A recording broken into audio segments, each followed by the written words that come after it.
खबरों के बुलेटिन के स्पॉन्सर ने रियल्टर गुरजितेंद्र सिंह रंधावा। हर तरह की प्रॉपर्टी खरीदण ते वेचण लई तुसीं कॉल कर सकते हो।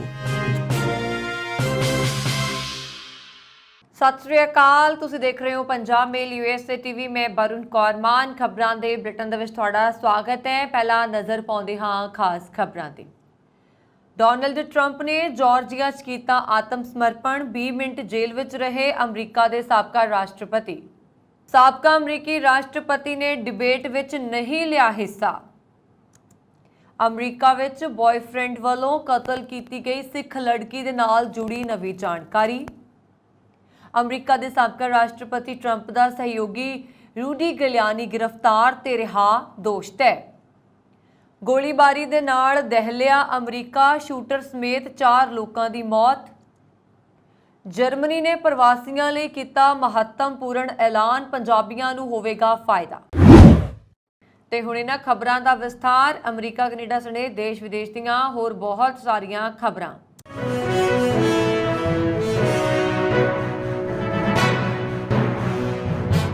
साबका अमरीकी राष्ट्रपति डोनाल्ड ट्रंप जॉर्जिया विच 2020 ਦੀਆਂ ਚੋਣਾਂ ਨੂੰ ਪਲਟਾਉਣ ਦੀ ਗੈਰ ਕਾਨੂੰਨੀ ਯੋਜਨਾ ਬਣਾਉਣ ਦੇ ਦੋਸ਼ਾਂ ਵਿੱਚ ਆਤਮ ਸਮਰਪਣ ਕਰਨ ਦੇ ਲਈ ਅਟਲਾਂਟਾ ਦੀ ਜੇਲ੍ਹ ਵਿੱਚ ਪਹੁੰਚੇ। ਇਤਿਹਾਸ ਵਿੱਚ ਪਹਿਲੀ ਵਾਰ ਸਾਬਕਾ ਅਮਰੀਕੀ ਰਾਸ਼ਟਰਪਤੀ ਦਾ ਮਗ ਸ਼ਾਟ ਵੇਖਣ ਨੂੰ ਮਿਲ ਸਕਿਆ ਔਰ ट्रंप ਅਤੇ 18 ਹੋਰਾਂ ਨੂੰ ਪਿਛਲੇ ਹਫ਼ਤੇ ਦੋਸ਼ੀ ਠਹਿਰਾਇਆ ਗਿਆ ਸੀ, ਜਿਨ੍ਹਾਂ ਤੇ ਡੈਮੋਕ੍ਰੇਟ ਜੋ ਬਾਈਡਨ ਤੋਂ ਰਾਸ਼ਟਰਪਤੀ ਚੋਣ ਦੀ ਹਾਰ ਨੂੰ ਉਲਟਾਉਣ ਦੇ ਲਈ ਇੱਕ ਵਿਸ਼ਾਲ साजिश विच हिस्सा लैण दा दोष लगाया गया।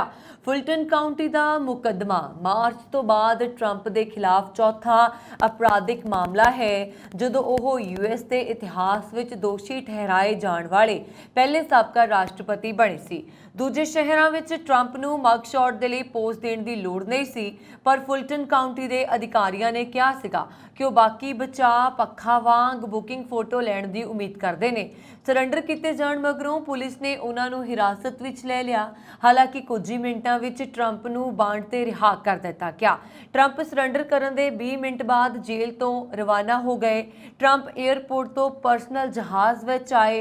फुलटन काउंटी विच गिरफ्तार होने के बाद उन्होंने सब तो पहला उत्थों दे शैरिफ ऑफिस विच निर्धारित कागजी प्रक्रिया पूरी की। इस दौरान वो कुल 20 मिनट तक जेल विच रहे ते फिर उन्होंने जमानत मिल गई ते वो एयरपोर्ट के लिए निकल गए। अटलांटा के हर्ट्सफील्ड जैक्सन कौमांतरी हवाई अड्डे ते उन्होंने कहा कि मैं कुछ भी गलत नहीं किया। आत्म समर्पण तो पहला ट्रंप नूं अपने लिए $2 लाख का भारी जमानती बांड भी भरना पिया। इस बॉन्ड विच उन्हां लई कई शर्तां भी रखियां गईयां, जिस विच मुख शर्त गवाहां नूं डराउण दी शर्त सी। शर्त विच कहा गया है कि ट्रंप इस मामले विच उन्हां खिलाफ गवाहां नूं ना डराउणगे, ना ही धमकाउणगे ते ना ही उन्हां तों किसी तरह का उन्हां दे नाल संपर्क करन दी कोशिश करनगे। जेल विच आउण तों बाद उन्हां ने पत्रकारां नाल गलबात करदिआं की कुछ किया, आओ देखदे हां।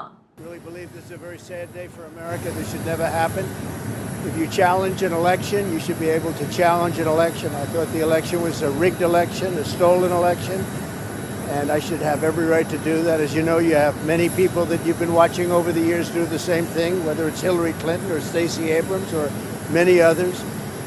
When you have that great freedom to challenge, you have to be able to, otherwise you're going to have very dishonest elections. What has taken place here is a travesty of justice. We did nothing wrong. I did nothing wrong. And everybody knows it. I've never had such support. And that goes with the other ones too. What they're doing is election interference. They're trying to interfere with an election.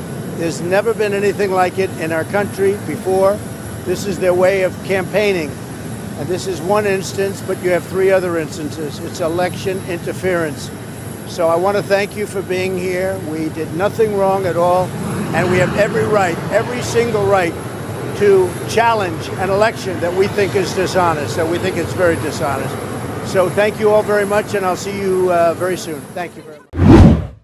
ਸਾਬਕਾ ਅਮਰੀਕੀ ਰਾਸ਼ਟਰਪਤੀ Donald Trump ਨੇ 2024 ਲਈ USA president debate ਵਿੱਚ ਹਿੱਸਾ ਨਹੀਂ ਲਿਆ। 2024 ਵਿੱਚ यूएसए 'ਚ ਵੋਟਾਂ ਹੋਣੀਆਂ ਨੇ। ਟਰੰਪ ਨੇ 2024 ਲਈ ਚੋਣਾਂ ਲੜਨ ਦਾ ਐਲਾਨ ਕੀਤਾ ਹੈ, ਪਰ ਫਿਰ ਵੀ ਉਹ ਬਹਿਸ ਵਿੱਚ ਸ਼ਾਮਲ ਨਹੀਂ ਹੋਏ।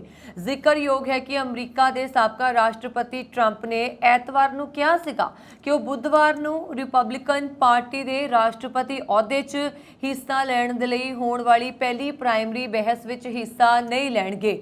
ਟਰੰਪ ਨੇ ਆਪਣੇ ਸੋਸ਼ਲ ਮੀਡੀਆ ਵੈਬਸਾਈਟ ਤੇ ਲਿਖਿਆ ਸੀ, जनता जानती है मैं कौन हाँ, मेरा राष्ट्रपति कार्यकाल कितना सफल रहा है, इसलिए मैं बहस नहीं करांगा। अमरीका के संविधान दे विच अजिहा कुछ भी नहीं है जो ट्रंप नूं अपनी चोण मुहिम नूं जारी रखण तो रोक सके, भावें कि उन्हां उत्ते कई अपराधां दे इल्जाम क्यों ना लगे होण, पर व्यवहारक विचार हन। साबका राष्ट्रपति के बुलारे ने अजे तक ये स्पष्ट नहीं किया कि वह हर प्राइमरी बहस का बाइकआउट करने की योजना बना रहे ने जां इस बहस विच ही उन्होंने हिस्सा नहीं लिया। इस घटनाक्रम की जानकारी रखने वाले एक व्यक्ति ने एतवार नूं कहा सीगा कि ट्रंप ते उन्हां दी टीम ने रिपब्लिकन नैशनल कमेटी नूं अपनी योजना की जानकारी नहीं दी। जिक्रयोग है कि अमरीका के साबका राष्ट्रपति डोनाल्ड ट्रंप ने जॉर्जिया की फुलटन काउंटी जेल में आत्म समर्पण कर दिता सी। ट्रंप की जमानत दे लई जिहड़ी रकम है वो दिती गई और उन्हां वल्लों ये रकम भरन तो 20 मिनटां बाद उन्हां नूं जमानत दे दिती गई। बहुत सारे लोग सोच रहे ने कि ट्रंप राष्ट्रपति की चोण अजे भी लड़ सकते ने, ते जवाब है हाँ। अमरीका के संविधान विच अजिहा कुछ भी नहीं है जो ट्रंप नूं अपनी चोण मुहिम नूं जारी रखण तो रोक सके, भावें कि उन्हां उत्ते कई अपराधां दे इल्जाम क्यों ना लगे होण, पर विहारक विचार ने।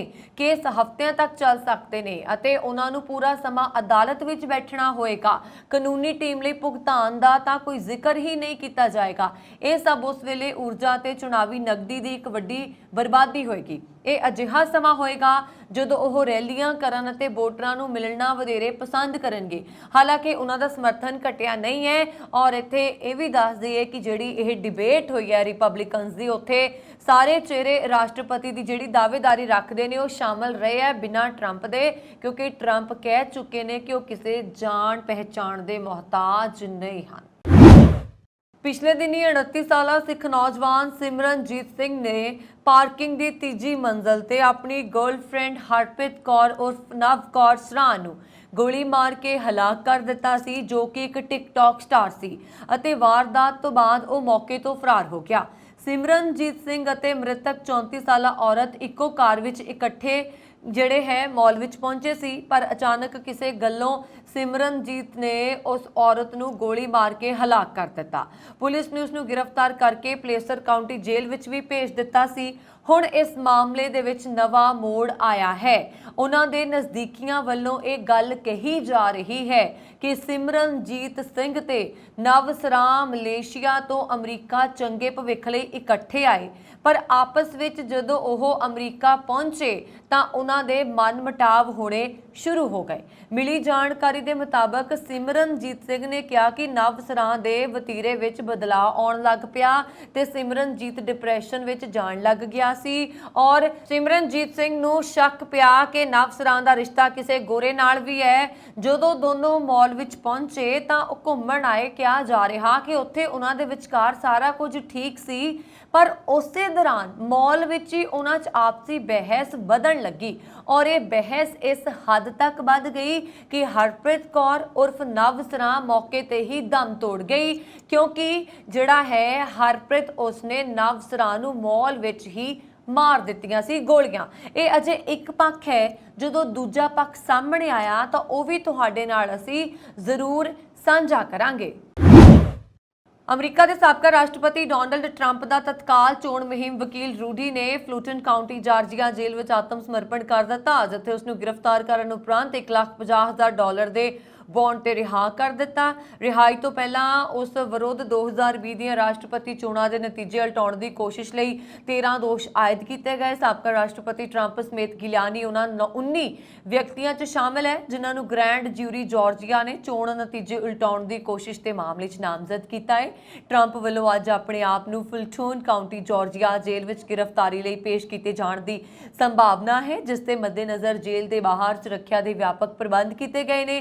जेल ਜੇਲ੍ਹ ਤੋਂ ਬਾਹਰ ਗਲਿਆਨੀ ਨੇ ਕਿਹਾ ਕਿ ਉਸ ਵਿਰੁੱਧ ਦੋਸ਼ ਪੱਤਰ ਫੋਕਾ ਹੈ। ਉਹਨਾਂ ਨੇ ਕਿਹਾ ਕਿ ਇਹ ਨਾ ਕੇਵਲ ਮੈਨੂੰ ਨਿਸ਼ਾਨਾ ਬਣਾਇਆ ਗਿਆ ਬਲਕਿ ਇਹ ਅਮਰੀਕੀ ਲੋਕਾਂ ਉੱਪਰ ਹਮਲਾ ਹੈ।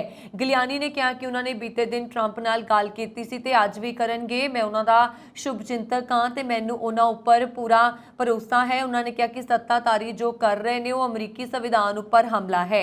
ਉਹਨਾਂ ਨੇ ਕਿਹਾ ਕਿ ਮੈਂ ਅਮਰੀਕੀ ਸ਼ਹਿਰੀਆਂ ਨੂੰ ਕਹਿਣਾ ਚਾਹੁੰਦਾ ਹਾਂ ਕਿ ਜੇਕਰ ਇਸ ਨੂੰ ਨਾ ਰੋਕਿਆ ਗਿਆ ਤਾਂ ਅਜਿਹਾ ਤੁਹਾਡੇ ਨਾਲ ਵੀ ਵਾਪਰ ਸਕਦਾ ਹੈ। ਤੁਹਾਨੂੰ ਇਹ ਰੋਕਣਾ ਪਏਗਾ। ਇੱਥੇ ਜ਼ਿਕਰਯੋਗ ਹੈ ਕਿ ਗਲਿਆਨੀ 1994 ਤੋਂ 2021 ਤੱਕ ਨਿਊਯਾਰਕ ਸ਼ਹਿਰ ਦੇ ਮੇਅਰ ਨੇ। ਗਲਿਆਨੀ ਨੇ ਪੇਸ਼ ਹੋਣ ਮੌਕੇ ਜੇਲ੍ਹ ਦੇ ਬਾਹਰ ਥੋੜੀ ਗਿਣਤੀ ਵਿੱਚ ਹੀ ਲੋਕ ਮੌਜੂਦ ਸੀ, ਜਿਨ੍ਹਾਂ ਵਿੱਚ ਸਾਬਕਾ ਰਾਸ਼ਟਰਪਤੀ ਟਰੰਪ ਦੇ ਸਮਰਥਕ ਤੇ ਉਹਨਾਂ ਦੇ ਵਿਰੋਧੀ ਵੀ ਸ਼ਾਮਲ ਸਨ। ਅਮਰੀਕਾ ਦੇ ਦੱਖਣੀ ਕੈਲੀਫੋਰਨੀਆ ਦੇ ਇੱਕ ਬਾਈਕਰ ਬਾਰ ਵਿੱਚ ਬੁੱਧਵਾਰ ਨੂੰ ਹੋਈ ਗੋਲੀਬਾਰੀ 'ਚ ਹਮਲਾਵਰ ਸਮੇਤ 4 ਲੋਕਾਂ ਦੀ ਮੌਤ ਹੋ ਗਈ ਅਤੇ 5 ਹੋਰ ਜ਼ਖਮੀ ਹੋ ਗਏ। ਔਰੇਂਜ ਕਾਉਂਟੀ ਦੇ ਸ਼ੈਰਿਫ ਦਫ਼ਤਰ ਦੇ ਵਿਭਾਗ ਨੇ ਇਹ ਜਾਣਕਾਰੀ ਦਿੱਤੀ। ਗੋਲੀਬਾਰੀ ਔਰੇਂਜ ਕਾਉਂਟੀ ਦੇ ਪਿੰਡੂ ਟ੍ਰੈਬਕੋ ਕੈਨੀਅਨ ਵਿੱਚ ਕੁਕਸ ਕਾਰਨਰ ਵਿੱਚ ਸ਼ਾਮ 7 ਵਜੇ ਹੋਈ, ਜੋ ਕਿ ਲੰਬੇ ਸਮੇਂ ਤੋਂ ਮੋਟਰਸਾਈਕਲ ਚਾਲਕਾਂ ਦਾ ਇੱਕ ਪ੍ਰਸਿੱਧ ਬਾਰ ਹੈ, ਜਿੱਥੇ ਲੋਕ ਮੋਟਰਸਾਈਕਲ ਰਾਹੀਂ ਲੰਬੀ ਦੂਰੀ ਤੈਅ ਕਰਨ ਤੋਂ ਬਾਅਦ ਸੰਗੀਤ, ਡਾਂਸ ਅਤੇ ਹੋਰ ਚੀਜ਼ਾਂ ਦਾ ਆਨੰਦ ਲੈਣ ਦੇ ਲਈ ਇਕੱਠੇ ਹੁੰਦੇ ਨੇ। ਔਰੇਂਜ ਕਾਉਂਟੀ ਸ਼ੈਰਿਫ ਦੇ ਸਾਰਜੈਂਟ ਫਰੈਂਕ ਨੇ ਕਿਹਾ ਕਿ ਗੋਲੀਬਾਰੀ ਦੀ ਪਹਿਲੀ ਰਿਪੋਰਟ ਮਿਲਣ ਤੋਂ ਤੁਰੰਤ ਬਾਅਦ ਅਧਿਕਾਰੀ ਉੱਥੇ ਪਹੁੰਚੇ, ਜਿਨ੍ਹਾਂ ਦਾ ਹਮਲਾਵਰ ਨਾਲ ਸਾਹਮਣਾ ਹੋਇਆ। ਵੈਂਚੂਰਾ ਪੁਲਿਸ ਵਿਭਾਗ ਦੇ ਕਮਾਂਡਰ ਮਾਈਕ ਨੇ ਵੈਂਚੂਰਾ ਕਾਉਂਟੀ ਸਟਾਰ ਅਖਬਾਰ ਨੂੰ ਦੱਸਿਆ ਕਿ ਔਰੇਂਜ ਕਾਉਂਟੀ ਦੇ ਅਧਿਕਾਰੀਆਂ ਨੇ ਉਹਨਾਂ ਨੂੰ ਕਿਹਾ ਕਿ ਹਮਲਾਵਰ ਉਹਨਾਂ ਦੇ ਵਿਭਾਗ ਦਾ ਇੱਕ ਸੇਵਾ ਮੁਕਤ ਪੁਲਿਸ ਅਧਿਕਾਰੀ ਸੀ। ਬ੍ਰਾਊਨ ਨੇ ਕਿਹਾ ਕਿ ਹਮਲਾਵਰ 1986 ਤੋਂ 2014 ਤੱਕ ਉਹਨਾਂ ਦੇ ਵਿਭਾਗ ਵਿੱਚ ਨੌਕਰੀ ਕਰਦਾ ਸੀ। ਔਰੇਂਜ ਕਾਉਂਟੀ ਦੇ ਅਧਿਕਾਰੀਆਂ ਨੇ ਹਾਲਾਂਕਿ ਗੋਲੀਬਾਰੀ ਜਾਂ ਹਮਲਾਵਰ ਦੇ ਨਾਮ ਜਾਂ ਵੇਰਵਿਆਂ ਦੀ ਜਨਤਕ ਤੌਰ ਤੇ ਪੁਸ਼ਟੀ ਨਹੀਂ ਕੀਤੀ ਹੈ। ਜਰਮਨੀ ਦੀ ਕੈਬਨਿਟ ਨੇ ਬੁੱਧਵਾਰ ਨੂੰ ਪ੍ਰਵਾਸੀਆਂ ਲਈ ਮਹੱਤਵਪੂਰਨ ਐਲਾਨ ਕੀਤਾ। ਐਲਾਨ ਦੇ ਮੁਤਾਬਕ ਕੈਬਨਿਟ ਨੇ ਪ੍ਰਵਾਸੀਆਂ ਲਈ ਨਾਗਰਿਕਤਾ ਨਿਯਮਾਂ ਨੂੰ ਆਸਾਨ ਬਣਾਉਣ ਅਤੇ ਜ਼ਿਆਦਾ ਲੋਕਾਂ ਨੂੰ ਦੋਹਰੀ ਨਾਗਰਿਕਤਾ ਰੱਖਣ ਦੀ ਆਗਿਆ ਦੇਣ ਦੀ ਯੋਜਨਾ ਨੂੰ ਮਨਜ਼ੂਰੀ ਦੇ ਦਿੱਤੀ। ਪ੍ਰਸਤਾਵਿਤ ਨਵੇਂ ਨਿਯਮਾਂ ਦੇ ਤਹਿਤ, ਜਿਨ੍ਹਾਂ ਨੂੰ ਅਜੇ ਵੀ ਸੰਸਦ ਦੁਆਰਾ ਮਨਜ਼ੂਰੀ ਮਿਲਣੀ ਬਾਕੀ ਹੈ, ਦੇ ਤਹਿਤ ਜਰਮਨੀ ਵਿੱਚ ਨਾਗਰਿਕਤਾ ਹੁਣ 8 ਦੀ ਬਜਾਏ 5 ਸਾਲਾਂ ਬਾਅਦ ਸੰਭਵ ਹੋਏਗੀ। ਜਿਹੜੇ ਲੋਕ ਖਾਸ ਤੌਰ ਤੇ ਚੰਗੇ ਅਹੁਦਿਆਂ ਤੇ ਨੇ ਅਤੇ ਜਿਹੜੇ ਬਹੁਤ ਵਧੀਆ ਜਰਮਨ ਭਾਸ਼ਾ ਬੋਲਦੇ ਨੇ, ਉਹ ਕੇਵਲ 3 ਸਾਲਾਂ ਬਾਅਦ ਰਾਸ਼ਟਰੀਅਤਾ ਪ੍ਰਾਪਤ ਕਰਨ ਦੇ ਯੋਗ ਹੋਣਗੇ। ਸੰਭਾਵੀ ਨਵੇਂ ਨਾਗਰਿਕਾਂ ਨੂੰ ਇਹ ਦਿਖਾਉਣਾ ਹੋਏਗਾ ਕਿ ਉਹ ਰਾਜ ਦੇ ਸਮਰਥਨ ਤੇ ਨਿਰਭਰ ਨਹੀਂ ਹਨ। ਹਾਲਾਂਕਿ ਸ਼ਰਤ ਵਿੱਚ ਹੋਰ ਨਿਯਮ ਲਾਗੂ ਹੋਣਗੇ। ਡਰਾਫਟ ਕਾਨੂੰਨ ਵਧੇਰੇ ਲੋਕਾਂ ਲਈ ਜਰਮਨੀ ਦੇ ਦੋਹਰੇ ਨਾਗਰਿਕ ਬਣਨ ਦੇ ਲਈ ਦਰਵਾਜ਼ਾ ਖੋਲੇਗਾ, ਜਿਨ੍ਹਾਂ ਵਿੱਚ ਜਰਮਨੀ ਦੇ ਵੱਡੇ ਤੁਰਕੀ ਭਾਈਚਾਰੇ ਦੇ ਲੋਕ ਸ਼ਾਮਲ ਨੇ। 20ਵੀਂ ਸਦੀ ਦੇ ਦੂਜੇ ਅੱਧ ਵਿੱਚ ਤਥਾਕਥਿਤ ਗੈਸਟ ਵਰਕਰ ਵਜੋਂ ਜਰਮਨੀ ਆਏ ਤੁਰਕੀ ਅਤੇ ਹੋਰ ਦੇਸ਼ਾਂ ਦੇ ਬਹੁਤ ਸਾਰੇ ਪ੍ਰਵਾਸੀਆਂ ਲਈ ਨਾਗਰਿਕਤਾ ਦਾ ਰਸਤਾ ਔਖਾ ਰਿਹਾ ਹੈ। ਗੌਰਤਲਬ ਹੈ ਕਿ ਜਰਮਨੀ ਦੇ ਇਸ ਫੈਸਲੇ ਨਾਲ ਕਿ ਵੱਡੀ ਗਿਣਤੀ ਵਿੱਚ ਪੰਜਾਬੀਆਂ ਨੂੰ ਫਾਇਦਾ ਹੋਏਗਾ। ਦੋਹਰੀ ਨਾਗਰਿਕਤਾ ਦਾ ਅਧਿਕਾਰ ਆਮ ਤੌਰ ਤੇ ਵਰਤਮਾਨ ਵਿੱਚ ਯੂਰੋਪੀਅਨ ਯੂਨੀਅਨ ਅਤੇ ਸਵਿਸ ਨਾਗਰਿਕਾਂ ਤੱਕ ਸੀਮਿਤ ਹੈ। ਜਰਮਨੀ ਦੇ ਨਾਗਰਿਕਤਾ ਕਾਨੂੰਨ ਵਿੱਚ ਸੁਧਾਰ ਚਾਂਸਲਰ ਓਲਾਫ ਦੀ ਕੇਂਦਰ ਖੱਬੇ ਅਗਵਾਈ ਵਾਲੀ ਗੱਠਜੋੜ ਸਰਕਾਰ ਦੁਆਰਾ 2021 ਦੇ ਅੰਤ ਵਿੱਚ ਸੱਤਾ ਵਿੱਚ ਆਉਣ ਤੋਂ ਬਾਅਦ ਕੀਤਾ ਗਿਆ ਇੱਕ ਮੁੱਖ ਵਾਅਦਾ ਸੀ। ਯੂਰਪ ਦੀ ਸਭ ਤੋਂ ਵੱਡੀ ਆਰਥਿਕਤਾ ਲੇਬਰ ਦੀ ਘਾਟ ਨੂੰ ਪੂਰਾ ਕਰਨ ਲਈ ਵਿਦੇਸ਼ੀ ਕਰਮਚਾਰੀਆਂ ਨੂੰ ਆਕਰਸ਼ਿਤ ਕਰਨ ਦੀ ਕੋਸ਼ਿਸ਼ ਕਰ ਰਹੀ ਹੈ ਅਤੇ ਆਪਣੇ ਆਪ ਨੂੰ ਇੱਕ ਹੋਰ ਆਕਰਸ਼ਕ ਮੰਜ਼ਿਲ ਬਣਾਉਣ ਦੇ ਲਈ ਉਤਸੁਕ ਹੈ। ਗ੍ਰਹਿ ਮੰਤਰੀ ਨੈਂਸੀ ਫੇਜ਼ਰ ਨੇ ਇੱਕ ਪ੍ਰੈਸ ਕਾਨਫਰੰਸ ਦੇ ਵਿੱਚ ਕਿਹਾ ਕਿ ਨਵਾਂ ਕਾਨੂੰਨ ਜਰਮਨੀ ਦੇ ਵਿਭਿੰਨ ਸਮਾਜ ਦੇ ਦ੍ਰਿਸ਼ਟੀਕੋਣ ਨੂੰ ਦਰਸਾਉਂਦਾ ਹੈ। ਫੇਜ਼ਰ ਨੇ ਅੱਗੇ ਕਿਹਾ ਕਿ ਜਰਮਨੀ ਨਾਗਰਿਕਤਾ ਲਈ ਇੱਕ ਸਪਸ਼ਟ ਮਾਰਗ ਦੀ ਪੇਸ਼ਕਸ਼ ਕਰਕੇ ਸੰਭਾਵੀ ਕਰਮਚਾਰੀਆਂ ਨੂੰ ਆਪਣੀ ਪੇਸ਼ਕਸ਼ ਵਿੱਚ ਸੁਧਾਰ ਕਰੇਗਾ। ਕਰੀਬ 2.5 ਸਾਲ ਬਾਅਦ ਅਮਰੀਕਾ ਦੇ ਸਾਬਕਾ ਰਾਸ਼ਟਰਪਤੀ ਅਤੇ ਰਿਪਬਲਿਕਨ ਨੇਤਾ ਡੋਨਾਲਡ ਟਰੰਪ ਨੇ ਸੋਸ਼ਲ ਮੀਡੀਆ ਪਲੇਟਫਾਰਮ ਐਕਸ, ਜੋ ਕਿ ਹੁਣ ਪਹਿਲਾਂ ਟਵਿੱਟਰ ਵਜੋਂ ਜਾਣਿਆ ਜਾਂਦਾ ਸੀ, ਤੇ ਟਵੀਟ ਕੀਤਾ। ਉਹਨਾਂ ਨੇ ਆਪਣੇ ਮਗ ਸ਼ਾਟ ਯਾਨੀ ਜੇਲ੍ਹ ਤੋਂ ਜਾਰੀ ਹੋਈ ਤਸਵੀਰ ਨੂੰ ਟਵੀਟ ਕੀਤਾ। ਤਸਵੀਰ ਦੇ ਨਾਲ ਉਹਨਾਂ ਨੇ ਆਪਣੀ ਵੈਬਸਾਈਟ ਦੀ ਜਾਣਕਾਰੀ ਸਾਂਝੀ ਕੀਤੀ, ਜਿਸ ਰਾਹੀਂ ਉਹਨਾਂ ਦੀ ਮੁਹਿੰਮ ਲਈ ਪੈਸਾ ਇਕੱਠਾ ਕੀਤਾ ਜਾਂਦਾ ਹੈ। ਇਸ ਤੋਂ ਪਹਿਲਾਂ ਟਰੰਪ ਨੇ ਜਨਵਰੀ 2021 ਨੂੰ ਟਵੀਟ ਕੀਤਾ ਸੀ ਅਤੇ ਉਸ ਤੋਂ ਬਾਅਦ ਉਹਨਾਂ ਨੇ ਅੱਜ ਇਸ ਪਲੇਟਫਾਰਮ ਦੀ ਵਰਤੋਂ ਕੀਤੀ।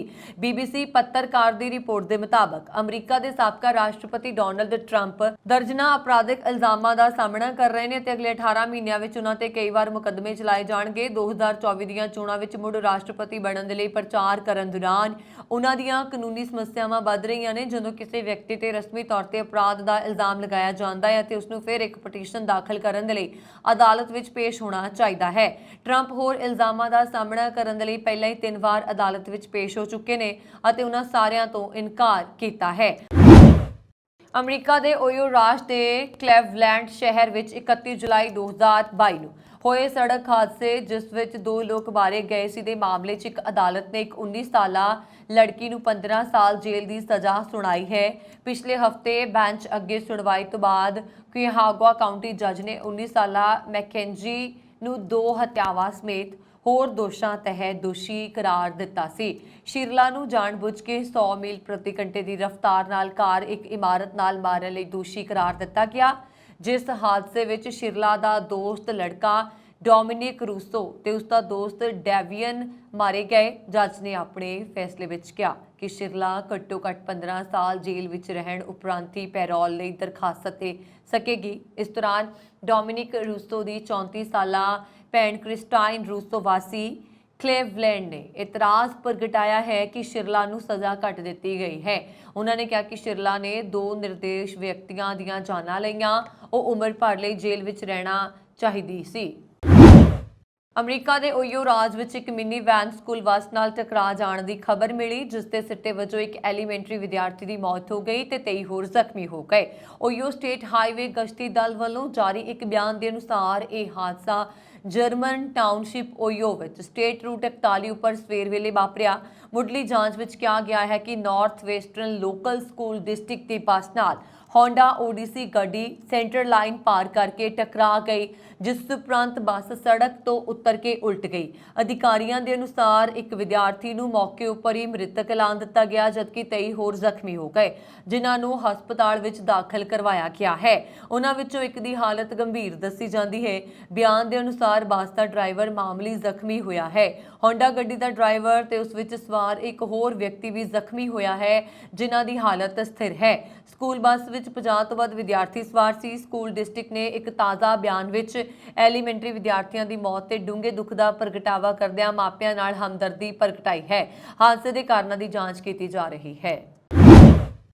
ਭਾਰਤੀ ਅਮਰੀਕੀ ਅੰਕੜਾ ਵਿਗਿਆਨੀ ਸੀਆਰ ਰਾਓ ਦਾ ਦੇਹਾਂਤ ਹੋ ਗਿਆ ਹੈ। ਉਹ ਇਸ ਦੁਨੀਆ ਵਿੱਚ ਨਹੀਂ ਰਹੇ। ਉਹਨਾਂ ਨੇ 102 ਸਾਲ ਦੀ ਉਮਰ ਦੇ ਵਿੱਚ ਆਖਰੀ ਸਾਹ ਲਿਆ। ਉਹ 10 ਸਤੰਬਰ 2023 ਨੂੰ 103 ਸਾਲ ਦੇ ਹੋਣ ਵਾਲੇ ਸੀ। ਹਾਲਾਂਕਿ ਇਸ ਤੋਂ ਪਹਿਲਾਂ ਉਹਨਾਂ ਨੇ ਦੁਨੀਆ ਨੂੰ ਅਲਵਿਦਾ ਕਹਿ ਦਿੱਤਾ। ਉਹਨਾਂ ਨੇ ਅੰਕੜਿਆਂ ਦੇ ਖੇਤਰ ਵਿੱਚ ਅਹਿਮ ਯੋਗਦਾਨ ਪਾਇਆ ਹੈ। ਸੀਆਰ ਰਾਓ ਦਾ ਪੂਰਾ ਨਾਮ ਕਲਿਆਮਪੁੜੀ ਰਾਧਾ ਕ੍ਰਿਸ਼ਨ ਰਾਓ ਸੀ। ਸੀਆਰ ਇੱਕ ਤੇਲਗੂ ਪਰਿਵਾਰ ਵਿੱਚ ਵੱਡਾ ਹੋਇਆ। ਉਸਨੇ ਆਪਣੀ ਸਕੂਲੀ ਸਿੱਖਿਆ ਗਡੂਰ, ਨੁਜ਼ਵਿਦ, ਨਿੰਦਿਗਾਮਾ ਅਤੇ ਵਿਸ਼ਾਖਾਪਟਨਮ ਵਿੱਚ ਪੂਰੀ ਕੀਤੀ। ਇਸ ਤੋਂ ਬਾਅਦ ਉਹਨਾਂ ਨੇ ਆਂਧਰਾ ਯੂਨੀਵਰਸਿਟੀ ਤੋਂ ਗਣਿਤ ਦੀ ਐਮਐਸਸੀ ਕੀਤੀ। ਇਸ ਤੋਂ ਬਾਅਦ 1943 ਵਿੱਚ ਉਹਨਾਂ ਨੇ ਕਲਕੱਤਾ ਯੂਨੀਵਰਸਿਟੀ ਤੋਂ ਸਟੈਟਿਕਸ ਵਿੱਚ ਪੋਸਟ ਗ੍ਰੈਜੂਏਸ਼ਨ ਦੀ ਡਿਗਰੀ ਪ੍ਰਾਪਤ ਕੀਤੀ। ਮਹਾਨ ਅੰਕੜਾ ਵਿਗਿਆਨੀ ਰਾਓ, ਜੋ ਅੰਕੜਿਆਂ ਦੇ ਖੇਤਰ ਵਿੱਚ ਆਪਣੇ ਸ਼ਾਨਦਾਰ ਕੰਮ ਲਈ ਜਾਣੇ ਜਾਂਦੇ ਨੇ, ਨੂੰ ਕਈ ਪੁਰਸਕਾਰਾਂ ਨਾਲ ਸਨਮਾਨਿਤ ਕੀਤਾ ਗਿਆ ਹੈ। ਦੱਸ ਦਈਏ ਕਿ ਤਤਕਾਲੀ ਅਮਰੀਕੀ ਰਾਸ਼ਟਰਪਤੀ ਜਾਰਜ ਬੁਸ਼ ਨੇ ਮਹਾਨ ਅੰਕੜਾ ਵਿਗਿਆਨੀ ਕਲਿਆਮਪੁਦੀ ਰਾਧਾ ਕ੍ਰਿਸ਼ਨ ਰਾਓ ਨੂੰ ਸਨਮਾਨਿਤ ਕੀਤਾ ਸੀ। ਇਸ ਤੋਂ ਇਲਾਵਾ ਭਾਰਤ ਸਰਕਾਰ ਨੇ ਸੀਆਰ ਰਾਓ ਨੂੰ ਸਾਲ 1968 ਵਿੱਚ ਪਦਮ ਭੂਸ਼ਣ ਅਤੇ 2001 ਵਿੱਚ ਪਦਮ ਵਿਭੂਸ਼ਣ ਭਾਰਤ ਦੇ ਦੂਜੇ ਸਭ ਤੋਂ ਵੱਡੇ ਨਾਗਰਿਕ ਪੁਰਸਕਾਰ ਦੇ ਨਾਲ ਸਨਮਾਨਿਤ ਕੀਤਾ। ਇਸ ਤੋਂ ਇਲਾਵਾ ਉਹਨਾਂ ਨੂੰ ਐਸ ਭਟਨਾਗਰ ਅਵਾਰਡ ਵੀ ਮਿਲਿਆ ਹੈ। ਸੀਆਰ ਰਾਓ ਨੇ ਕਈ ਕਿਤਾਬਾਂ ਵੀ ਲਿਖੀਆਂ ਨੇ। ਨਾਲ ਹੀ ਉਹਨਾਂ ਨੇ 39 ਡਾਕਟਰੇਟ ਦੀਆਂ ਡਿਗਰੀਆਂ ਪ੍ਰਾਪਤ ਕੀਤੀਆਂ ਤੇ 477 ਖੋਜ ਪੱਤਰ ਪ੍ਰਕਾਸ਼ਿਤ ਕੀਤੇ। ਉਹਨਾਂ ਦੇ ਨਾਂ ਤੇ ਸੀਆਰ ਹੈਦਰਾਬਾਦ ਯੂਨੀਵਰਸਿਟੀ ਦੇ ਕੈਂਪਸ ਵਿੱਚ Rao advanced institute of mathematics and statics and computer science ਦੀ ਸਥਾਪਨਾ ਕੀਤੀ ਗਈ ਹੈ। ਅਮਰੀਕਾ ਦੀ ਉਪ ਰਾਸ਼ਟਰਪਤੀ ਕਮਲਾ ਹੈਰਿਸ ਨੇ ਚੰਦਰਯਾਨ 3 ਦੇ ਚੰਦਰਮਾ ਦੇ ਦੱਖਣੀ ਧਰੁਵੀ ਖੇਤਰ ਤੇ ਸਫਲ ਲੈਂਡਿੰਗ ਲਈ ਵੀਰਵਾਰ ਨੂੰ ਭਾਰਤ ਨੂੰ ਵਧਾਈ ਦਿੱਤੀ ਅਤੇ ਇਹਨਾਂ ਨੂੰ ਸਾਰੇ ਵਿਗਿਆਨੀਆਂ, ਇੰਜੀਨੀਅਰਸ ਦੇ ਲਈ ਇੱਕ ਸ਼ਾਨਦਾਰ ਉਪਲਬਧੀ ਦੱਸਿਆ। ਇੱਕ ਟਵੀਟ ਕਰਦਿਆਂ ਕਮਲਾ ਹੈਰਿਸ ਨੇ ਲਿਖਿਆ ਕਿ ਚੰਦਰਮਾ ਤੇ ਦੱਖਣੀ ਧਰੁਵ ਖੇਤਰ ਤੇ ਚੰਦਰਯਾਨ 3 ਦੀ ਇਤਿਹਾਸਕ ਲੈਂਡਿੰਗ ਲਈ ਭਾਰਤ ਨੂੰ ਵਧਾਈ। ਇਸ ਵਿੱਚ ਸ਼ਾਮਲ ਸਾਰੇ ਵਿਗਿਆਨੀਆਂ ਅਤੇ ਇੰਜੀਨੀਅਰਸ ਦੇ ਲਈ ਇਹ ਇੱਕ ਸ਼ਾਨਦਾਰ ਉਪਲਬਧੀ ਹੈ। ਸਾਨੂੰ ਇਸ ਮਿਸ਼ਨ ਅਤੇ ਪੁਲਾੜ ਖੋਜ ਲਈ ਤੁਹਾਡੇ ਨਾਲ ਸਾਂਝੇਦਾਰੀ ਕਰਨ ਤੇ ਮਾਣ ਹੈ।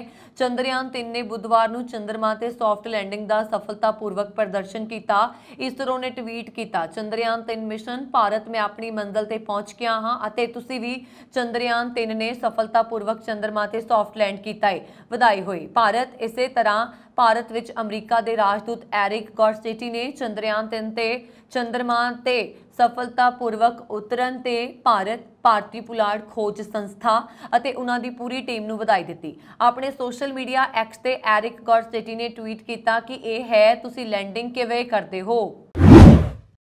ਪਾਕਿਸਤਾਨ ਤੋਂ ਇੱਕ ਖਬਰ ਸਾਹਮਣੇ ਆਈ ਹੈ ਕਿ ਰਾਵਲਪਿੰਡੀ ਵਿਖੇ ਸਿੱਖ ਪਰਿਵਾਰਾਂ ਨੂੰ ਧਮਕੀਆਂ ਮਿਲ ਰਹੀਆਂ ਹਨ। ਇਸ ਖਬਰ ਦੇ ਸਾਹਮਣੇ ਆਉਣ ਤੋਂ ਬਾਅਦ ਜਥੇਦਾਰ ਤਖਤ ਸ੍ਰੀ ਦਮਦਮਾ ਸਾਹਿਬ ਦਾ ਵੱਡਾ ਬਿਆਨ ਵੀ ਸਾਹਮਣੇ ਆਇਆ ਹੈ। ਇਸ ਦੌਰਾਨ ਜਥੇਦਾਰ ਸਾਹਿਬਾਨ ਵੱਲੋਂ ਧਮਕੀਆਂ ਮਿਲਣ ਨੂੰ ਮੰਦਭਾਗਾ ਵਰਤਾਰਾ ਦੱਸਿਆ ਗਿਆ ਹੈ। ਉਹਨਾਂ ਨੇ ਕਿਹਾ ਕਿ ਸਿੱਖਾਂ ਨੂੰ ਧਮਕੀਆਂ ਭਰੇ ਪੱਤਰ ਮਿਲ ਰਹੇ ਨੇ, ਜਿਨ੍ਹਾਂ ਵਿੱਚ ਉਹਨਾਂ ਨੂੰ ਪਾਕਿਸਤਾਨ ਛੱਡਣ ਜਾਂ ਮੁਸਲਮਾਨ ਬਣਨ ਦੇ ਲਈ ਧਮਕੀਆਂ ਦਿੱਤੀਆਂ ਜਾ ਰਹੀਆਂ ਨੇ। ਇਸ ਦੇ ਨਾਲ ਹੀ ਜਥੇਦਾਰ ਤਖਤ ਸ੍ਰੀ ਦਮਦਮਾ ਸਾਹਿਬ ਵੱਲੋਂ ਪਾਕਿਸਤਾਨ ਸਰਕਾਰ ਤੋਂ ਅਪੀਲ ਕੀਤੀ ਗਈ ਹੈ ਸਿੱਖਾਂ ਦੇ ਮਾਣ ਤੇ ਸਨਮਾਨ ਦੀ ਰਾਖੀ ਕੀਤੀ ਜਾਏ ਅਤੇ ਭਾਰਤ ਸਰਕਾਰ ਨੂੰ ਵੀ ਇਸ ਮਾਮਲੇ ਦੇ ਵਿੱਚ ਦਖਲ ਅੰਦਾਜ਼ੀ ਦੇ ਕੇ ਸਿੱਖਾਂ ਦੀ ਹਿਫਾਜ਼ਤ ਕਰਨ ਦੇ ਲਈ ਕਿਹਾ ਗਿਆ। ਦੱਸ ਦਈਏ ਕਿ ਪਾਕਿਸਤਾਨ ਦੇ ਰਾਵਲਪਿੰਡੀ ਅਤੇ ਪੰਜਾ ਸਾਹਿਬ ਦੇ ਵਿੱਚ ਸਿੱਖ ਪਰਿਵਾਰਾਂ ਨੂੰ ਧਮਕੀ ਭਰੇ ਪੱਤਰ ਮਿਲ ਰਹੇ ਨੇ। ਇਹਨਾਂ ਪੱਤਰਾਂ ਦੇ ਵਿੱਚ ਸਿੱਖਾਂ ਨੂੰ ਜਾਂ ਤਾਂ ਇਸਲਾਮ ਕਬੂਲ ਕਰਨ ਜਾਂ ਪਾਕਿਸਤਾਨ ਛੱਡਣ ਦੀ ਹਦਾਇਤ ਕੀਤੀ ਗਈ ਹੈ। ਇਹੀ ਕਾਰਨ ਹੈ ਕਿ ਪਾਕਿਸਤਾਨ ਵਿੱਚ ਸਿੱਖ ਪਰਿਵਾਰਾਂ 'ਚ ਡਰ ਅਤੇ ਸਹਿਮ ਦਾ ਮਾਹੌਲ ਬਣਿਆ ਹੋਇਆ ਹੈ। ਦੱਸਣਯੋਗ ਹੈ ਕਿ 30 ਸਾਲ ਪਹਿਲਾਂ ਅਫਗਾਨਿਸਤਾਨ ਦੇ ਕਾਬਲ, ਕੰਧਾਰ ਅਤੇ ਵਜ਼ੀਰਾਬਾਦ ਵਿੱਚ ਵੀ ਅਜਿਹੇ ਪਰਿਵਾਰ ਸਨ ਜੋ ਕਿ ਉੱਥੋਂ ਦੇ ਇਤਿਹਾਸਕ ਗੁਰੂ ਘਰਾਂ ਵਿੱਚ ਸੇਵਾ ਕਰਦੇ ਸੀ। ਕੁਝ ਸਮਾਂ ਪਹਿਲਾਂ ਵੀ ਮੰਦਭਾਗੀ ਖਬਰ ਸਾਹਮਣੇ ਆਈ ਸੀਗੀ, ਜਿਸ ਵਿੱਚ ਦੱਸਿਆ ਗਿਆ ਸੀਗਾ ਕਿ ਸਿੱਖਾਂ ਨੂੰ ਚੁਣ-ਚੁਣ ਕੇ ਮਾਰ ਦਿੱਤਾ ਗਿਆ ਸੀ। ਇਸ ਤੋਂ ਬਾਅਦ ਭਾਰੀ ਮਾਤਰਾ 'ਚ ਸਿੱਖ ਦੂਜੇ ਮੁਲਕਾਂ ਵਿੱਚ ਚਲੇ ਗਏ ਸੀ। ਹੁਣ ਦੱਸਿਆ ਜਾਂਦਾ ਹੈ ਕਿ ਅਫਗਾਨਿਸਤਾਨ ਵਿੱਚ ਕੇਵਲ 5 ਤੋਂ 7 ਸਿੱਖ ਪਰਿਵਾਰ ਹੀ ਰਹਿ ਗਏ ਨੇ। ਓਨਟਾਰੀਓ ਵਿੱਚ ਸਵੇਰ ਵੇਲੇ ਜਾਰੀ ਕੀਤਾ ਗਿਆ ਅਲਰਟ ਹੁਣ ਰੱਦ ਕਰ ਦਿੱਤਾ ਗਿਆ ਹੈ, ਕਿਉਂਕਿ ਜਿਸ 3 ਮਹੀਨੇ ਦੇ ਬੱਚੇ ਲਈ ਇਹ ਅਲਰਟ ਜਾਰੀ ਕੀਤਾ ਗਿਆ ਸੀ ਉਹ ਸਹੀ ਸਲਾਮਤ ਮਿਲ ਗਿਆ ਹੈ। ਇਹ ਜਾਣਕਾਰੀ ਪੁਲਿਸ ਅਧਿਕਾਰੀਆਂ ਨੇ ਦਿੱਤੀ। ਵੀਰਵਾਰ ਨੂੰ ਇਹ ਐਂਬਰ ਅਲਰਟ ਸਵੇਰੇ ਤੜਕੇ ਜਾਰੀ ਕੀਤਾ ਗਿਆ ਸੀ ਤੇ ਸਵੇਰੇ 7 ਵਜੇ ਤੋਂ ਪਹਿਲਾਂ ਹੀ ਇਸ ਨੂੰ ਖਤਮ ਕਰ ਦਿੱਤਾ ਗਿਆ ਸੀ। ਅਧਿਕਾਰੀਆਂ ਨੇ ਦੱਸਿਆ ਕਿ ਇਸ ਬੱਚੇ ਨੂੰ ਆਖਰੀ ਵਾਰੀ ਰਜਨੀਤ ਓਨਟਾਰੀਓ ਵਿੱਚ ਵੇਖਿਆ ਗਿਆ ਸੀ ਤੇ ਉਹ ਬਿਲਕੁਲ ਸਹੀ ਸਲਾਮਤ ਹੈ। ਪੁਲਿਸ ਨੇ ਦੱਸਿਆ ਕਿ ਬੱਚੇ ਦੇ ਪਿਤਾ ਨੂੰ ਹਿਰਾਸਤ ਵਿੱਚ ਲੈ ਲਿਆ ਗਿਆ ਹੈ। ਬ੍ਰੈਂਪਟਨ ਵਿੱਚ ਬੀਤੀ ਰਾਤ CAA ਸੈਂਟਰ ਉਤੇ ਦੂਜੀ ਹਾਕੀ ਨਾਈਟ ਵਿੱਚ ਆਲਾ ਖਿਡਾਰੀਆਂ ਨੇ ਹਿੱਸਾ ਲਿਆ। ਟੀਮ ਗਿਲਮਰ ਦੀ ਅਗਵਾਈ ਕੈਪਟਨ ਜੌਨ ਵੱਲੋਂ ਕੀਤੀ ਗਈ ਤੇ ਟੀਮ ਕਲਾਰਕ ਦੀ ਅਗਵਾਈ ਕੈਪਟਨ ਮਾਰਕ ਵੱਲੋਂ ਕੀਤੀ ਗਈ। ਇਹ ਇੱਕ ਚੈਰਿਟੀ ਮੈਚ ਸੀ ਤੇ ਇਸ ਨਾਲ ਇਕੱਠਾ ਹੋਣ ਵਾਲਾ ਫੰਡ ਵਿਲੀਅਮ ਓਸਲਰ ਹੈਲਥ ਸਿਸਟਮ ਨੂੰ ਜਾਏਗਾ। ਓਸਲਰ ਵੱਲੋਂ ਇਹ ਰਕਮ ਬ੍ਰੈਂਪਟਨ ਵਿੱਚ ਬਣਾਏ ਜਾ ਰਹੇ ਦੂਜੇ ਹਸਪਤਾਲ ਉੱਤੇ ਲਗਾਈ ਜਾਏਗੀ। ਇਹ ਵਿਲੀਅਮ ਓਸਲਰ ਹੈਲਥ ਸਿਸਟਮ ਫਾਊਂਡੇਸ਼ਨ ਨੂੰ ਦਿੱਤੀ ਜਾਏਗੀ ਤੇ ਇਸ ਵਿੱਚੋਂ ਜਿਹੜੇ ਨੇ $1 ਲੱਖ ਜੌਨ ਫਾਊਂਡੇਸ਼ਨ ਯਾਨੀ ਕਿ ਜੌਨ ਟੈਵੀਅਰਸ ਫਾਊਂਡੇਸ਼ਨ ਨੂੰ ਦਿੱਤੇ ਜਾਣਗੇ। ਇਸ ਦੇ ਨਾਲ ਹੀ ਇਹ ਕੈਨੇਡਾ ਵਿੱਚ ਚੈਰਿਟੀ ਲਈ ਖੇਡੀ ਗਈ ਸਭ ਤੋਂ ਵੱਡੀ ਗੇਮ ਹੋ ਨਿਬੜੀ। ਇਸ ਇਕੱਠੀ ਹੋਈ ਰਕਮ ਦੇ ਨਾਲ ਓਸਲਰ ਵੱਲੋਂ ਨਵੇਂ ਪੀਲ ਮੈਮੋਰੀਅਲ ਹਸਪਤਾਲ ਨੂੰ ਤਿਆਰ ਕਰਵਾਉਣ ਵਿੱਚ ਮਦਦ ਕੀਤੀ ਜਾਏਗੀ। ਇਸ ਨਾਲ ਬ੍ਰੈਂਪਟਨ ਦੇ ਲਈ ਹੈਲਥ ਕੇਅਰ ਦਾ ਪਸਾਰ ਹੋਏਗਾ। ਇਨਪੇਸ਼ੈਂਟ ਸਮਰੱਥਾ 40% ਤੱਕ ਵੱਧ ਜਾਏਗੀ। ਇੱਥੇ 350 ਬੈੱਡ ਵਾਲਾ ਪੇਸ਼ੈਂਟ ਟਾਵਰ ਬਣਾਇਆ ਜਾਏਗਾ। ਬ੍ਰੈਂਪਟਨ ਦਾ ਦੂਜਾ ਐਮਰਜੈਂਸੀ ਡਿਪਾਰਟਮੈਂਟ ਹੋਏਗਾ। ਨਵੇਂ ਡੇ ਕਲੀਨਿਕਸ ਤੇ ਪ੍ਰੋਗਰਾਮ ਵੀ ਚਲਾਏ ਜਾਣਗੇ। ਮੁਕੰਮਲ ਹੋਣ ਤੋਂ ਬਾਅਦ ਨਵਾਂ ਪੀਲ ਮੈਮੋਰੀਅਲ ਤੇ ਓਸਲਰ ਦੇ ਬ੍ਰੈਂਪਟਨ ਸਿਵਿਕ ਹਸਪਤਾਲ ਦੇ ਆਕਾਰ ਜਿੱਡਾ ਹੀ ਹੋਏਗਾ। ਮੈਚ ਦੌਰਾਨ ਮੁਕਾਬਲਾ ਕਾਫੀ ਫਸਮਾਰ ਰਿਹਾ। ਵੀਰਵਾਰ ਰਾਤ ਨੂੰ ਸ਼ਹਿਰ ਦੇ ਪੱਛਮੀ ਸਿਰੇ ਉੱਤੇ ਵਾਪਰੇ ਦੋਹਰੇ ਗੋਲੀकांड ਵਿੱਚ ਇੱਕ ਵਿਅਕਤੀ ਦੀ ਮੌਤ ਹੋ ਗਈ ਤੇ ਇੱਕ ਮਹਿਲਾ ਬੁਰੀ ਤਰ੍ਹਾਂ ਜ਼ਖਮੀ ਹੋ ਗਈ। ਇਹ ਜਾਣਕਾਰੀ ਟੋਰਾਂਟੋ ਪੁਲਿਸ ਵੱਲੋਂ ਦਿੱਤੀ ਗਈ। ਪੁਲਿਸ ਅਧਿਕਾਰੀਆਂ ਨੇ ਦੱਸਿਆ ਕਿ ਰਾਤੀ 7:30 ਦੇ ਨੇੜੇ-ਤੇੜੇ ਗੋਲੀਆਂ ਚੱਲਣ ਦੀਆਂ ਆਵਾਜ਼ਾਂ ਆਉਣ ਤੋਂ ਬਾਅਦ ਉਹਨਾਂ ਨੂੰ ਨਾਰਥ ਕਲਿਫ ਬੁਲੇਵਾਰਡ ਤੇ ਸੇਂਟ ਕਲੇਅਰ ਐਵਨਿਊ ਉੱਤੇ ਸੱਦਿਆ ਗਿਆ। ਪੁਲਿਸ ਨੂੰ ਮੌਕੇ ਉੱਤੇ 2 ਵਿਅਕਤੀ ਜ਼ਖਮੀ ਹਾਲਤ ਵਿੱਚ ਮਿਲੇ। ਇੱਕ ਨੂੰ ਐਮਰਜੈਂਸੀ ਰਨ ਰਾਹੀਂ ਹਸਪਤਾਲ ਪਹੁੰਚਾਇਆ ਗਿਆ ਤੇ ਦੂਜੇ ਨੂੰ ਗੰਭੀਰ ਜ਼ਖਮੀ ਹਾਲਤ ਵਿੱਚ ਹਸਪਤਾਲ ਲਿਜਾਇਆ ਗਿਆ। ਬਾਅਦ ਵਿੱਚ ਪੁਲਿਸ ਅਧਿਕਾਰੀਆਂ ਨੇ ਦੱਸਿਆ ਕਿ ਜ਼ਖਮਾਂ ਦੀ ਤਾਬ ਨਾਲ ਸਹਾਰਦਿਆਂ ਹੋਇਆਂ ਇੱਕ ਵਿਅਕਤੀ ਦਮ ਤੋੜ ਗਿਆ, ਪਰ ਮਹਿਲਾ ਹਸਪਤਾਲ ਵਿੱਚ ਜੇਰੇ ਇਲਾਜ ਹੈ ਤੇ ਉਸ ਦੀ ਜਾਨ ਖਤਰੇ ਤੋਂ ਬਾਹਰ ਦੱਸੀ ਜਾਂਦੀ ਹੈ। ਪੁਲਿਸ ਨੇ ਦੱਸਿਆ ਕਿ ਮੌਕੇ ਤੋਂ ਇੱਕ ਹਥਿਆਰ ਬਰਾਮਦ ਹੋਇਆ ਹੈ। ਪੁਲਿਸ ਨੇ ਇਹ ਵੀ ਦੱਸਿਆ ਕਿ ਮਸ਼ਕੂਕ ਪੈਦਲ ਹੀ ਫਰਾਰ ਹੋ ਗਿਆ। ਮਾਮਲੇ ਦੀ ਜਾਂਚ ਹੋਮਿਸਾਈਡ ਯੂਨਿਟ ਵੱਲੋਂ ਆਪਣੇ ਹੱਥ ਲੈ ਲਈ ਗਈ ਹੈ। ਜਾਂਚ ਲਈ ਸੇਂਟ ਕਲੇਅਰ ਐਵਨਿਊ ਵੈਸਟ ਤੇ ਨਾਰਥ ਕਲਿਫ ਇੰਟਰਸੈਕਸ਼ਨ ਬੰਦ ਨੇ। ਇਲਾਕੇ ਵਿੱਚ ਭਾਰੀ ਮਾਤਰਾ 'ਚ ਪੁਲਿਸ ਮੌਜੂਦ ਹੈ। ਵਿਦੇਸ਼ ਭੇਜਣ ਦੇ ਨਾਂ ਤੇ ਨੌਜਵਾਨ ਨਾਲ ਠੱਗੀ ਦੇ ਇਲਜ਼ਾਮ ਤਹਿਤ phase 7 expert point immigration company ਵਿਰੁੱਧ ਮਾਮਲਾ ਦਰਜ ਕੀਤਾ ਗਿਆ ਹੈ। ਅੰਮ੍ਰਿਤਸਰ ਨਿਵਾਸੀ ਮਲਕੀਤ ਸਿੰਘ ਨੇ ਐਸਐਸਪੀ ਮੋਹਾਲੀ ਨੂੰ ਸ਼ਿਕਾਇਤ ਦਿੱਤੀ ਹੈ ਕਿ ਉਸਨੇ ਸੋਸ਼ਲ ਮੀਡੀਆ ਤੇ ਕੰਪਨੀ ਦਾ ਇਸ਼ਤਿਹਾਰ ਦੇਖਿਆ ਸੀ। ਇਸ ਮਗਰੋਂ ਉਸਨੇ ਕੰਪਨੀ ਨਾਲ ਸੰਪਰਕ ਕੀਤਾ। ਪ੍ਰਬੰਧਕਾਂ ਨੇ ਉਸਨੂੰ ਕਿਹਾ ਕਿ ਕੈਨੇਡਾ ਭੇਜਣ ਦੇ ਲਈ 8 ਲੱਖ ਰੁਪਏ ਲੱਗਣਗੇ। ਇਸ ਦੌਰਾਨ 5 ਲੱਖ ਰੁਪਏ ਪਹਿਲਾਂ ਅਤੇ 3 ਲੱਖ ਰੁਪਏ ਬਾਅਦ ਵਿੱਚ ਦੇਣ ਦੀ ਗੱਲ ਹੋਈ। ਸ਼ਿਕਾਇਤਕਰਤਾ ਨੇ ਦੱਸਿਆ ਕਿ ਉਸਨੇ ਕੰਪਨੀ ਨੂੰ 5 ਲੱਖ ਰੁਪਏ ਦਿੱਤੇ, ਪਰ ਕੰਪਨੀ ਨੇ ਬਦਲੇ ਵਿੱਚ ਉਸ ਨੂੰ ਜਾਲੀ ਵੀਜ਼ਾ ਦਿੱਤਾ।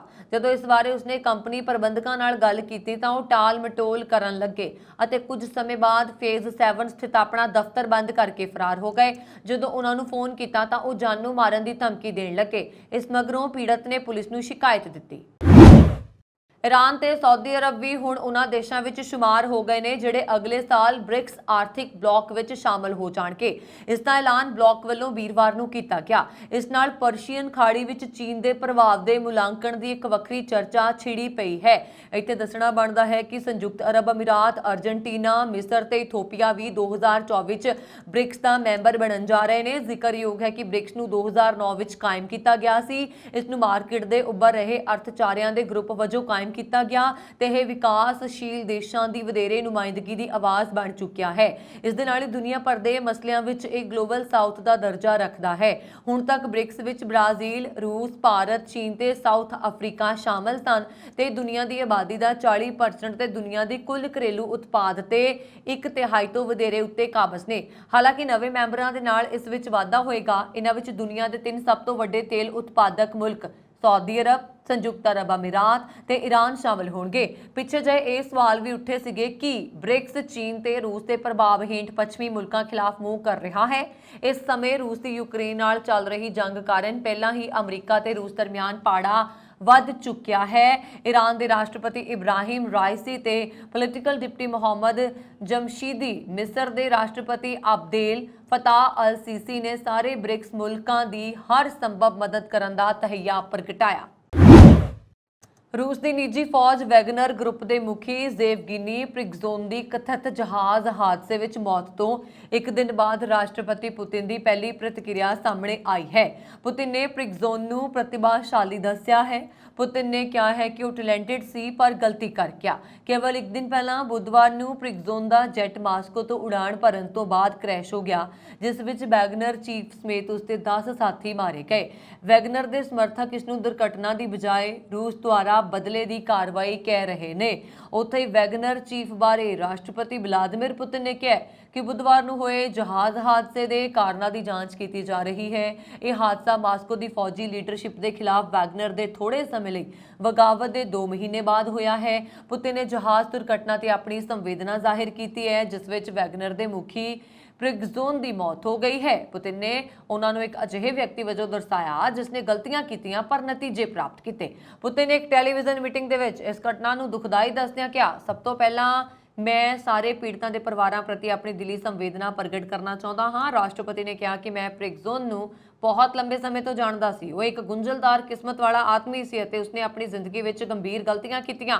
इन्हां गलतियों के बावजूद उन्होंने सही नतीजे भी हासिल किए। पुतिन ने कहा कि हादसे की जांच शुरू कर दी गई है और इस विच कुछ समा लगेगा। दसिए कि प्रिगोजिन 90 के दहाके तो पुतिन के करीबियां चों सन। प्रिगोजिन की मौत पर पुतिन ने कहा कि इसकी पूरी जांच करके नतीजियां ते पहुंचाया जाएगा, इस विच कोई शक नहीं है। ਇਹ ਸਨ ਹੁਣ ਤੱਕ ਦੀਆਂ ਖਬਰਾਂ। ਮੈਨੂੰ ਵਰੁਣ ਕੌਰ ਮਾਨ ਨੂੰ ਦਿਓ ਆਗਿਆ। ਹੋਰ ਖਬਰਾਂ ਦੇ ਲਈ ਸਾਡਾ YouTube ਚੈਨਲ ਪੰਜਾਬ ਮੇਲ USA TV ਜ਼ਰੂਰ ਸਬਸਕ੍ਰਾਈਬ ਕਰੋ। ਸ਼ੁਕਰੀਆ ਜੀ, ਸਤਿ ਸ਼੍ਰੀ ਅਕਾਲ।